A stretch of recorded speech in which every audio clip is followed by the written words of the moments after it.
Positive reinforcement coaching.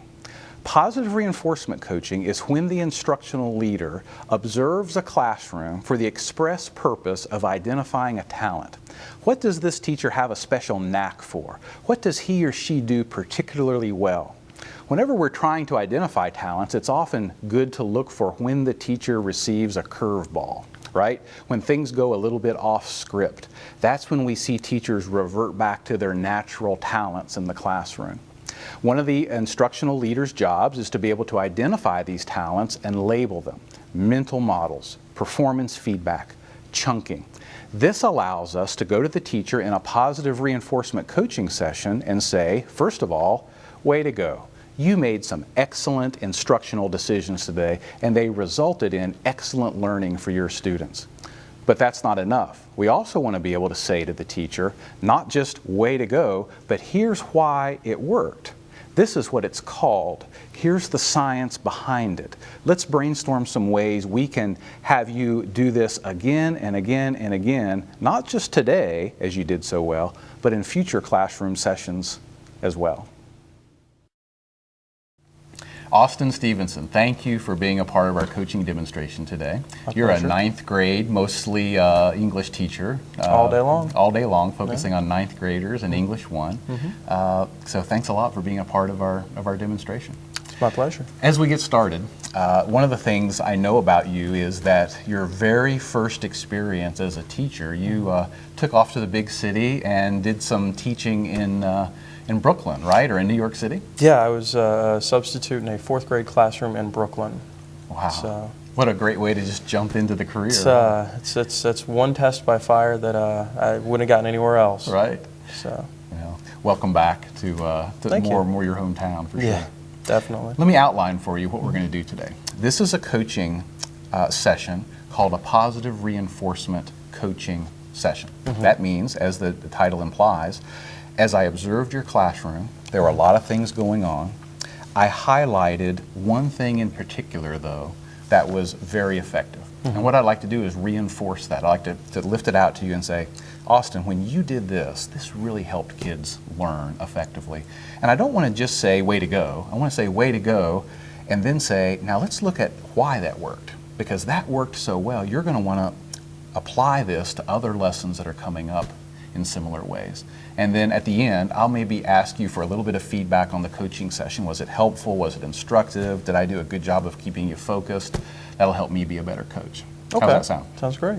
One of the things that I noticed about your teaching in general is you seem to not be satisfied just to teach the concept. Like the day I observed, you were working on something called narrative structure, and you didn't start off the day by saying, okay, here's what narrative structure is, here's the definition, here's 3 examples, now here's another term, as if you're trying to teach the vocabulary lesson. Instead, you took narrative structure and you had this cool activity where you embedded it in something that was very, very linked to their own lives. You took the time to connect what you were teaching to something that felt like it was uniquely and customized right to them, just as a general principle of learning. Why is that a good idea? It takes extra planning time. Why not just teach it? Why go to the trouble of connecting it to something that's in their lives individually? One essential part of teaching for me is getting kids to buy into the material. And one of the easiest ways to do that is to make it personally relevant to their lives. There's so much stuff that they're hit with during the course of the day, with 7 periods and sometimes 7 classes. If you don't make it memorable to them, if you don't scaffold it on some earlier memory or some portion of their day that isn't school, which, let's face it, is about the 247th priority, they're probably going to forget it. It's not going to stick anywhere in memory. So one of the reasons to make it relevant so it'll stick. It'll be more memorable that way. Let me show you some examples. Here's some of the notes that I took while I was in your classroom.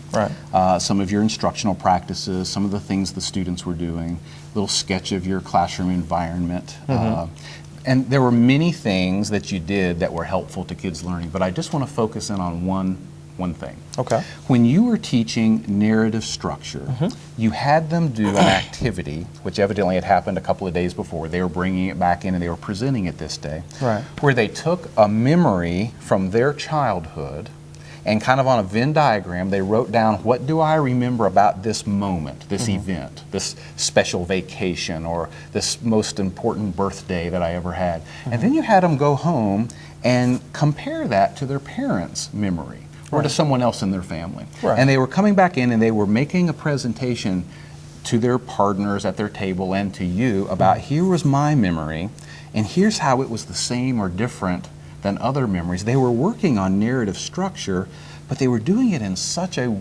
linked to their own lives way that they were totally into it. That, Austin, was an excellent teaching decision.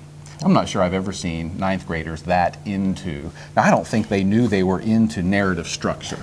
I think they were just into my favorite TV show or my favorite event. Right. But that was excellent. Let's talk a little bit about what that's called. Okay. There's a name for what you did, and you used it earlier. You said personal relevance. Yeah. The principle of personal relevance means it's the ability of the teacher to take whatever it is I want to teach today. In this case, it's narrative structure. Right. And instead of just teaching it directly, it's embedding it in something that the student's brain sees as linked to their survival or their immediate well-being. A couple of important terms. Survival,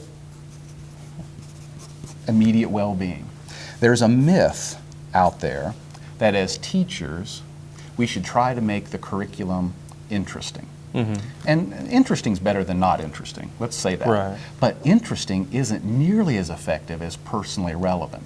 Personally relevant means the student says, my brain tells me I better pay special attention to this because it's connected to my survival, my immediate well-being. Now for ninth graders, gosh, you could have used food, you could have used, having a bad hair day. You use their own memories. Nothing's more connected to who I am than my own memories of special events. So, the principle that you used was called personal relevance. You took narrative structure and you expertly embedded it in your specific memories. Talk a little bit about some of those presentations. They were in cooperative learning groups, right, at the beginning? We did 2s, 4s, and then shared out as a whole class, the sort of general findings. Because I wanted them to find the threads of similarity and difference, if any do exist. We started in pairs with the kids just, simply handing across and talking generally about what they found. Then moved to the larger groups. And it's interesting, the specifics that kids pick up on. Right. The idea that one kid said they went to Disney World and it was during the day. Right. The parents' memory was that it was at night that they watched the fireworks, and the kid had absolutely no recall of that. And it's the other student is looking across and, wow, well, my memory was of a road trip we took with my parents, and this was an interesting case because both parents did the memory as well. So you've got 3 different threads of truth, and the little differences in things from driving from California to South Carolina. And it's really sort of shocking, I think, to them what happens. But they defended their memory to the death. It's like, okay, it's almost like they were indignant. Come on, Mom, Dad, can't you remember my childhood? I mean, this is how it happened. And I was just, when they were defending with such enthusiasm their own memories compared to the compare and the contrast, I said to myself, they're going to remember this. And the reason they're going to remember it is this principle called personal relevance. Let's transfer this to the future. Okay? So, good job. Excellent teaching decision. It had a great effect on the students' recall of what you were trying to teach them. Think ahead, a few days, weeks, months, some other curriculum coming up in English 1 where you might use this powerful principle of personal relevance again. What are some places it might fit in some upcoming curriculum? Well, I'm lucky in that the next thing I'm teaching is Romeo and Juliet, which is hugely relevant to the teenage student because you have protagonists that are teenagers. Right. And we can talk about their own experiences with love as they understand it. In defining love, what is love to a teenager versus what is love that you see on television or in movies? What is love to your parents? What is love to your grandparents? If they're all still together, Right. even if they're apart, how does that function? Yeah. What is that concept? Right. Now, without getting to, love, right? That's personally relevant, like, Yeah. especially to a ninth grader. Like, well, does anyone love me? Do I love anyone? Am I Right. fitting in? Am I not fitting in? Would I ever love anyone enough to commit suicide with them? Hopefully Right. not. I mean, what about this feeling that you get where you make insane decisions because you're right. Yeah, that is linked to their survival and to their immediate well-being. What else might be coming up?